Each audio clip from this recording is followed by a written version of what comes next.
Been with Stephanie for a little over 3 years. More or less relationship is good. She tends to be way overdramatic when we fight, which isn't often. But I can usually talk her down and things work out. When Stephanie and I first started dating, she mentioned a few times in kind of a mysterious, I thought it was attention-seeking. Still do, way that she had some kind of mental illness or mental health struggle. Eventually, probably 2 or 3 months in, she came out and told me in a really serious conversation that she has body dysmorphia and thinks she's obese and hates herself for it. Now let me be clear, I love her the way she is, wouldn't change a thing. I don't mind her weight whatsoever. But even when she said it initially, I almost thought it was a joke. Stephanie is obese. I'm not good at guessing weight and she's never told me her weight, but I know she's 5 feet 4 inches and a size 22 in pants. She's by all standards obese. I don't mind it at all. I'm attracted to her. I think she's beautiful. I would never ask her to change a thing. It didn't come up again for a while, but last fall she took a psychology course for her college degree and they talked about mental illness, and it came back up. She came in one night almost happy, in a weird way, saying that she understands everything that's wrong with her because they talked about BD in class and it all makes sense. She has never been diagnosed by a medical professional and can't see a doctor for lack of health insurance. Ever since then, she talks about it a lot. I'm not one to poke at people just to poke, so I just let it be. But she talks about it all the time. She blames arguments we have on her BD. She uses it as an excuse to eat poorly and not take care of herself. Because she is straight up convinced that she is smaller than she is and that the person she sees in the mirror is a dysmorphic situation. She is part of an online BD support group and talks openly to me about how she's met people who finally understand her. And she gives them advice and guidance based on her struggle with BD. She's pointed to actresses like Mindy Kaling and compared the actress's body to her actual body versus BD body.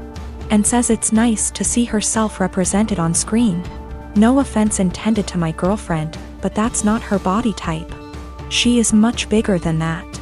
I'm getting to the point where I don't know what to do. She uses it as an excuse for all her behavior. I honestly don't know if she truly thinks she has BD or if she just uses it to justify herself. When we first moved in together, she would cover all the sizes on the tags of her clothes with Sharpie so I wouldn't see them. She's since stopped doing that, or only does it when she remembers. But it made me think she might be aware of her size and just tries to pretend she has BD so no one can talk to her about it. I know this is a weird situation. I'd like to get her or us into counseling, but she doesn't have insurance and goes to a community college that doesn't offer student mental health services. I'm not sure what to do. I am 20 female, have recently moved out of my mother's house for college. I enrolled in scholarship. The other night, my mother wanted her, my younger brother, and I to have dinner together. It's been a while since we've spoken, and I'm afraid this might happen again. We were having a nice night, the dinner was delicious, and honestly, we were all having a good time. Eventually, we got onto the topic of how things were when I was younger. I made the comment on how her behavior when I was younger made me feel like I missed out on a lot of things as a child. She disagrees, and tells me that I'm being dramatic, and that my childhood was perfect. Quote, I was lucky to have a mom who cared as much as she did. My mother gave birth to me when she was 18. My father walked out when I was young, due to a personal conflict between the two. So, she raised me on her own until I was 7. She met a guy, and they ended up having a kid together, my younger brother. He was a golden child to my mom. His father was only a temporary item, as he left as well, soon after. Although the father of my brother was still visible in his life, I didn't have anyone to look up to as a father figure. Eventually, my mom went through a phase of depression after they separated.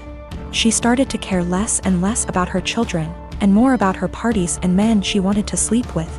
It ended up getting so bad that by the time I was 10, I was a full-time caretaker of my younger brother. With the exceptions of the weekends he was with his father. I started to cook, clean, do everyone's laundry, and take care of everything outside of the boundaries of my home. From ages 13 to 15 I began missing out and losing good friends because I wasn't able to participate in any activity related to anyone else. I didn't get a car or a phone until I was 18, and even then I wasn't allowed to leave my house. I graduated senior year with flying colors and ended up getting a scholarship to a really good college. I took this opportunity not only to focus on myself, but to also help my mother realize that I was not going to be around forever. When she found out I got the scholarship, she threw a fit and told me I wasn't allowed to leave my responsibilities here at home. I left a week after the conversation. I did make sure that my younger brother was safe with his second guardian at the time. My mother and I talked on some occasions but never really kept contact. We got together, and you know the story. She told me I am an asshole for saying that she never really took care of me or my younger brother. I told her that eventually, she will need to get help and stop victimizing herself. But I'm starting to feel guilty, and that maybe I was dramatic after all. I've officially decided that I no longer need my mother in my life at this point in time. I'm now going to only focus on myself and working towards a successful career in law. Of course, my mom won't take it well, but it won't really matter to her in the long run. Her children never really mattered to her. I'm going to stay in contact with my younger brother, though. I'm going to make sure that he doesn't possibly go through the same amount of trauma I did. I am a 35 years old female just got engaged to my fiancé 37 male Sam.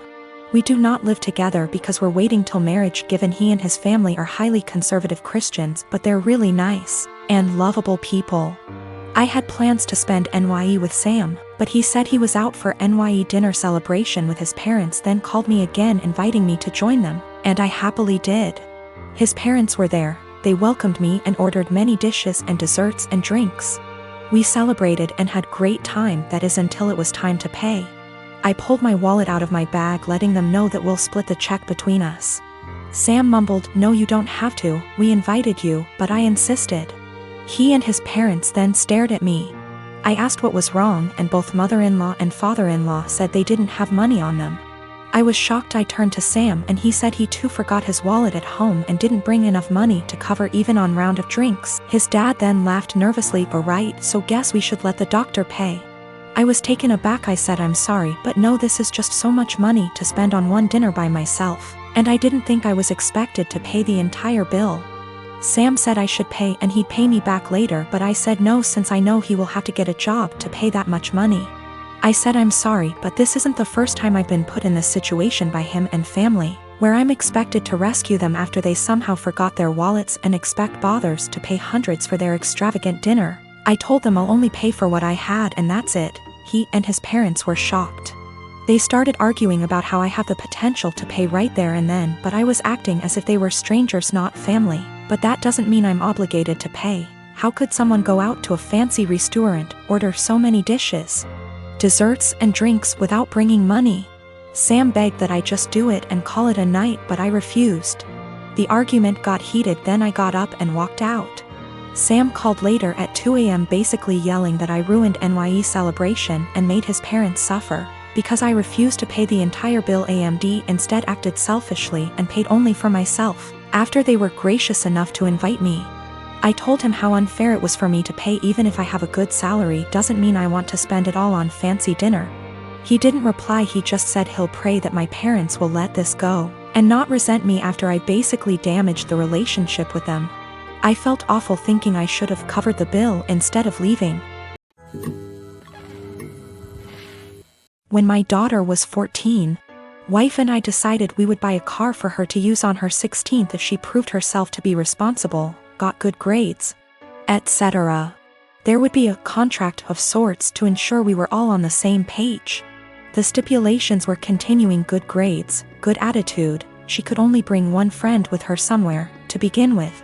We had to know where she was, and the obvious too, don't drink and drive, and don't text and drive. We made it clear that we were buying the car, but it was for her to use. We got the car, a 2012 Honda Civic. She has a summer job right now, it's summer break so she's out doing stuff with her friends, etc. In a few months she will be off to college. Everything was going swimmingly. Until someone on that Nextdoor app started posting pictures and videos of bad drivers in the area. And lo and behold, my daughter was posted with her face down as she texted and rolled through a stop sign. Once with her face down in her phone at a stoplight. I was livid. My wife was the one who showed it to me. We found out there were more instances from her Instagram stories, and we decided, no. Wife and I up and sold the car. We didn't lose very much in the process, except of course our daughter completely came unraveled. It's so unfair. I didn't hurt anyone, everyone's doing it. How am I supposed to get to work? What about when I go to college? Well, we said no, it's not unfair. You hurt us by being a shitty, irresponsible driver. No, not everyone's doing it. You can walk, ride your bike, or take the bus, and as for college, you don't need the car to get to and from classes, and again, ride your bike or walk. She tried to play the "how can you send your daughter to college without her safety in mind?" card, and I said, well, now you're concerned about safety? And she just up and screamed. This has everyone in our life up in arms and divided. Her grandparents think we're being over the top and awful, that grounding her would have sufficed. They've threatened that they will buy her a car again if we try to send her to college without one. The car is already sold, so there's no going back. I think what we did was absolutely correct, that actions have consequences and we would be in the wrong to pull back from that. In terms of her going to college? Well, she made that choice. She had a car, it came with certain stipulations, she disobeyed us, and now she pays the price.